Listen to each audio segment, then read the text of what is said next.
রে ভাই একা একা নদীর কিনারা কি করা? ভাই কয়ও না, আমি যে বসে আছি এই জিনিসটা তো তুমি বুঝলে না। দেশের মধ্যে নতুন সরকার গঠন হয়েছে। মনে করেন যে তারেক জিয়া এ বলে লন্ডন থেকে মনে করো ফ্যামিলি কার্ড বানিয়ে নিয়ে আসছে। এ বলে ফ্যামিলি কার্ড দেবো এটা হেরি। এখন যদি ফ্যামিলি কার্ড দেয় তে ভাই আমার তো ফ্যামিলি নাই। পরে বাড়ি মেয়েদের কয়ে বলি অনেক কষ্ট টাস্টি করি মনে করো যে বিয়ে শাদি করে ফেলাছি, করি এটা ফ্যামিলি তৈরি করছি, তাও কি আমার ফ্যামিলি কার্ড দিব না ভাই? তুই কয়দিন হয় বিয়ে করছ? ভাই বিয়ে করছি আজ 4 দিন হল।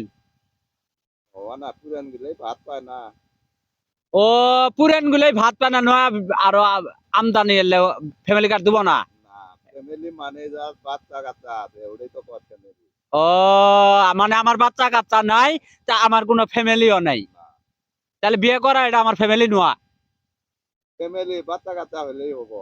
ও তাহলে বিয়ে শাদী করলেই আমি ফ্যামিলির খাতার নাম ভরে যাম, তাহলে আমার ফ্যামিলি কার্ড দিব? কার্ড দিব। তাহলে না এটা মেলা দেরি। ওই মেলাতে আবেদন করলেই হবো। এই আবেদন সেন মনে ফ্যামিলি কার্ডের আবেদন করলাম, কিন্তু বাচ্চা কাচ্চার আবেদন করলে তার বাচ্চা কাচ্চা দিব না। আবেদন করা আল্লাহর কাছে করলেই হবো। ও আল্লাহর কাছে আবেদন করলেই বাচ্চা কাচ্চা দিয়ে দিব। যাক ভাই আপনি একটা ভালো কথা কইছেন, নাতে তো আমি বাচ্চা কাচ্চা পাইলাম না। সুন্দর একটা বুদ্ধি দিছেন, বাচ্চা কাচ্চার আবেদন করার নেকবো।